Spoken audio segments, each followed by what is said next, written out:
Okay, good afternoon. Welcome to Intro to Developing with Einstein Analytics.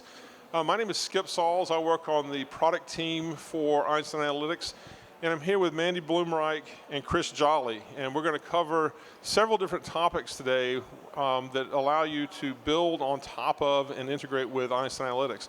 So, quick show of hands here. Who here has used Einstein Analytics in some capacity?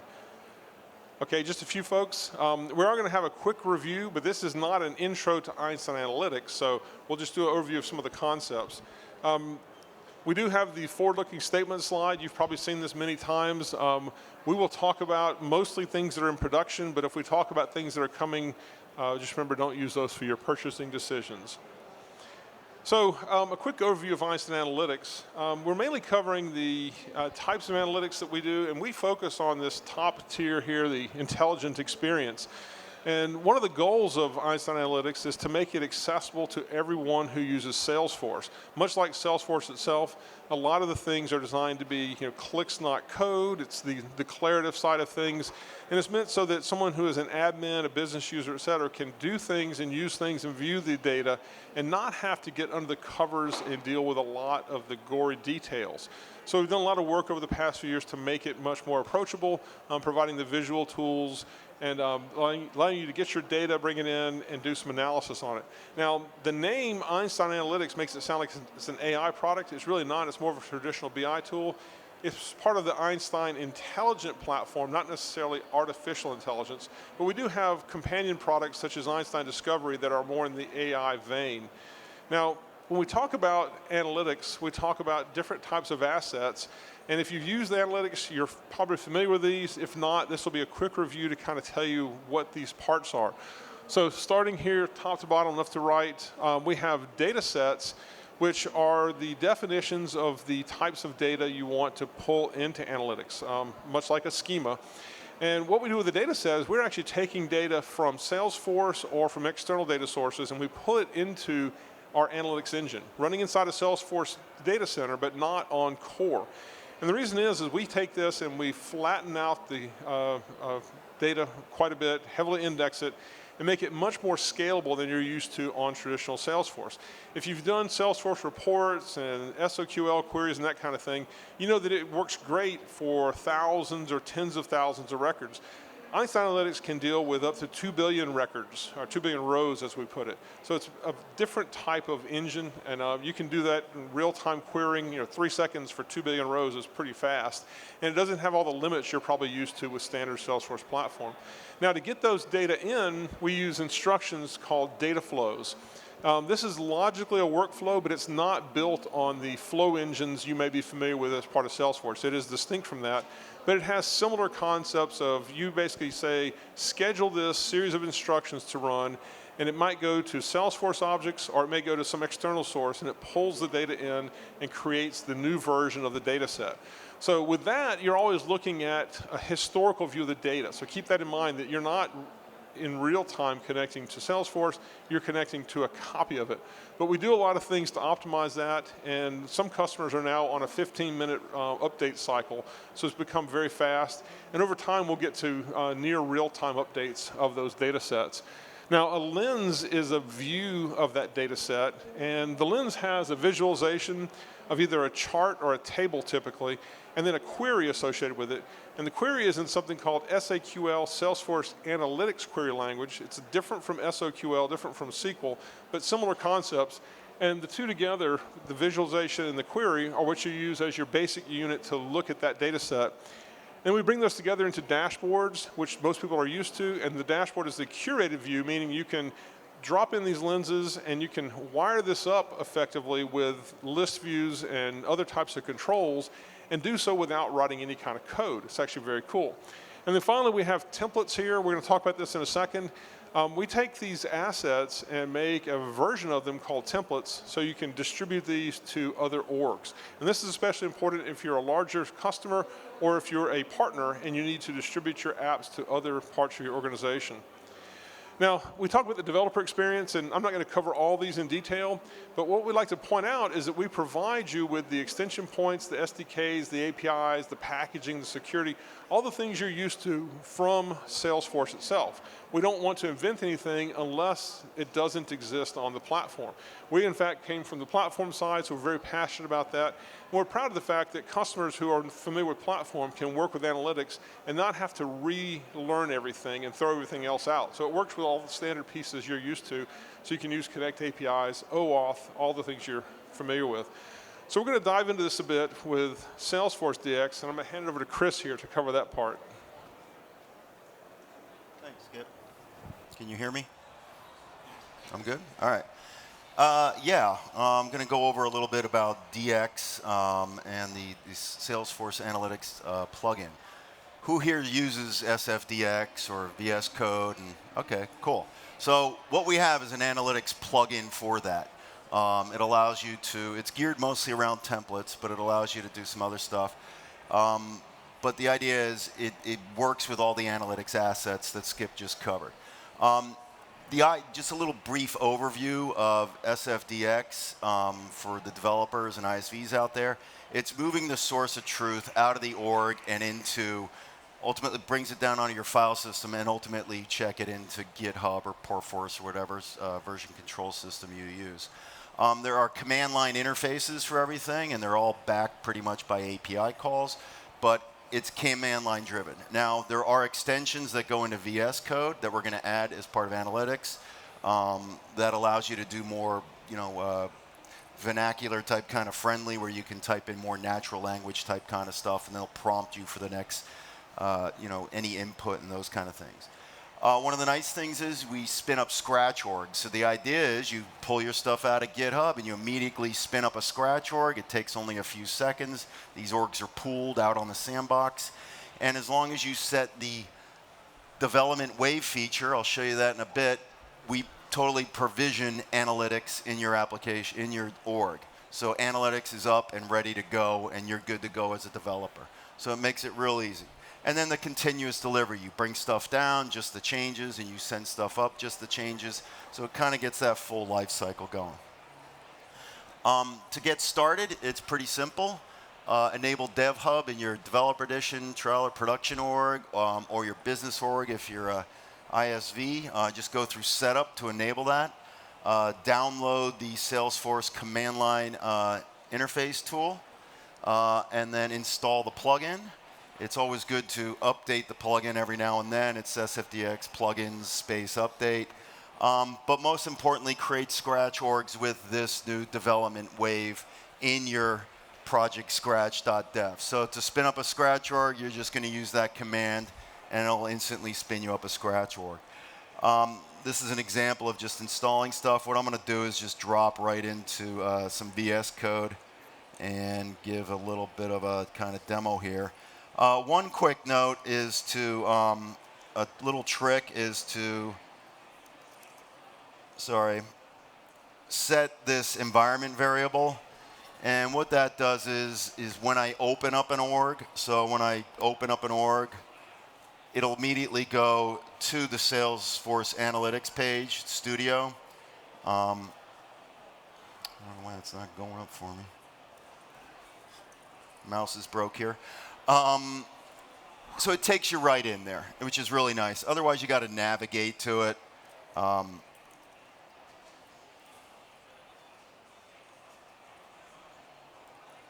What is going on?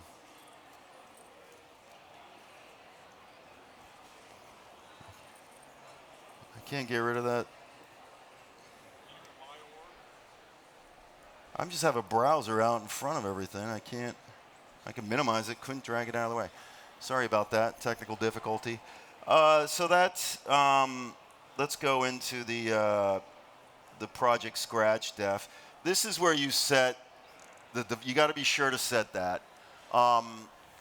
Otherwise, you won't get all of Wave or Analytics enabled. By the way, Wave was the traditional name. We've renamed it to Analytics. The other thing is we've got a lot of commands, and one of the things you can do is just everything's help friendly, so I tie in help, I hit help there, and then these are the analytics specific commands I can do. I can do all the other Salesforce stuff. This is just what our plugin does. I can create apps from here, which are just folders.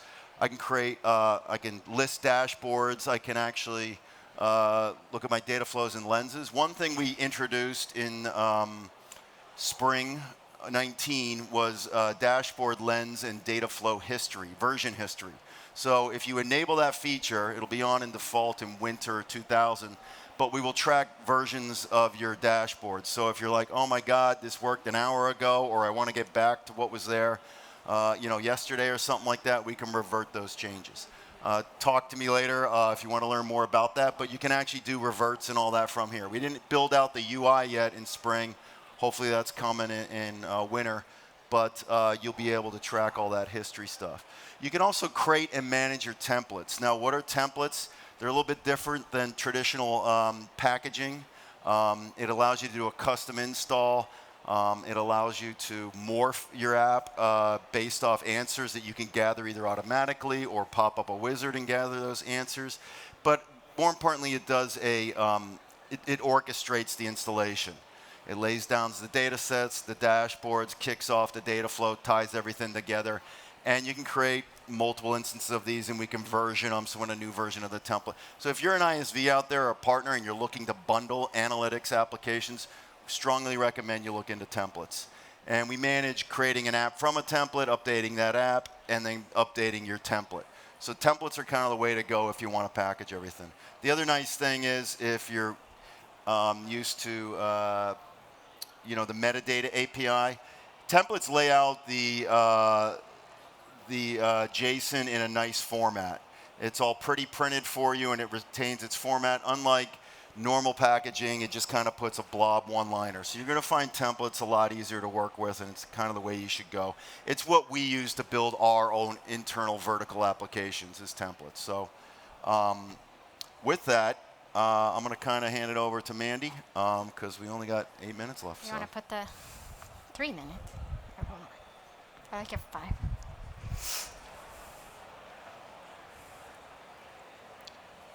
Where's this?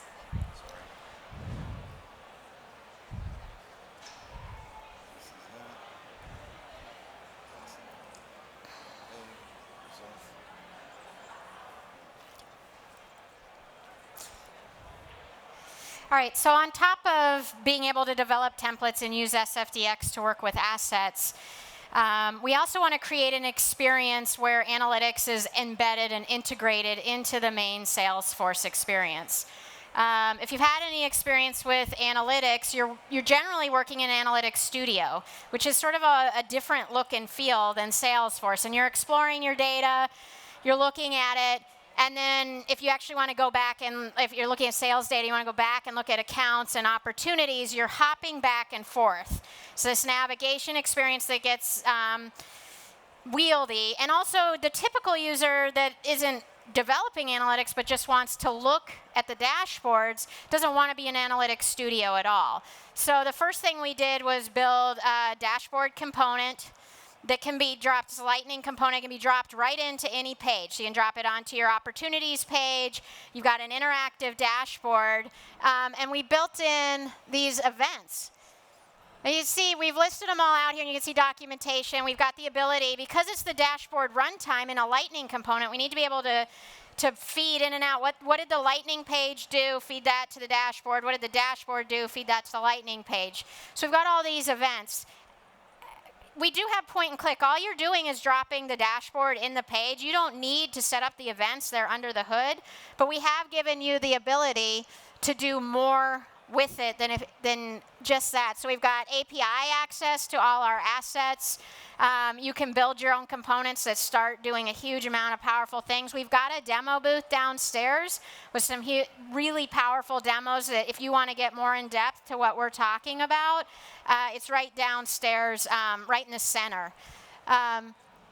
So the other thing we do is this idea of getting in and digging under and being able to execute the SQL queries. So once the data is in analytics, you can do more than just the dashboards with it. So you can construct SQL queries, execute things, and then even opening up into Apex. So if you're a Supreme developer and you know Apex and components, you can do a huge amount of stuff with what we've opened up for you. So let me get back out here. All right. So these are some of our demos. We've got a lot of stuff running, but the first thing I just want to jump into is this SDK demo. And what it's doing here is this is our dashboard component, just loading a dashboard for us. But we've built some stuff to sort of, this isn't stuff you would give an everyday user. This is so we can highlight what the dev experience is like. So in Studio, I have a ton of analytics apps. I want to go ahead and search those here. So this went and did an API call, and it got our folders for us. And I'm going to go down, and I'm going to get the demo app. And now I can select a dashboard. So I'm going to list dashboards that are in that folder. So I'm going to do dashboard 2. And you can see the component is now loading. So this is the dashboard runtime in Lightning. All right, so that's pretty, it's you. But now it's right here. So imagine this on the opportunity page. And we want to go ahead and interact with it. I can see the data set that's housed inside, get data set.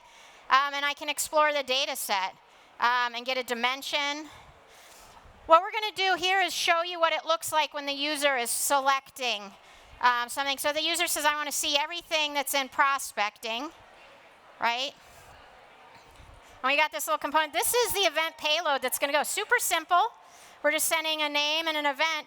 But you can see as when I press fire, Einstein will fire his little event. Boom. So the dashboard's reacting. So it got that event. It reacted real time. Under the hood, if I press stuff here, it's going to send stuff back out, right? So we've got some incredibly powerful stuff, just simple here. And this is all just little tiny Lightning components that are using our headless API to call in and then process that for the user. So it opens up a lot of things. Some other stuff here is we can get in and you can see that dashboard JSON. So here's another dashboard component. But here I can see that's what's working under the hood in analytics. Yeah, okay, JSON's easy to read, but what if I could use a Lightning component to make that a tree view, right? So again, if you can imagine it, it's here, and that's what our PM Skip has done. And there's a ton of little demos if you want to go downstairs and see. We've got Apex steps. We got, how do I do page navigation? There's some really just cool stuff. Twitter, you've got live Twitter stuff coming in. So go back.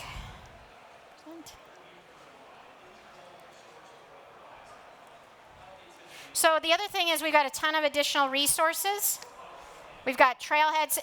If you have never seen analytics, go do the analytics trailhead. And then once you're done with that, start looking at, how do I build apps? How do I build templates if you're interested in that? And then the web documentation.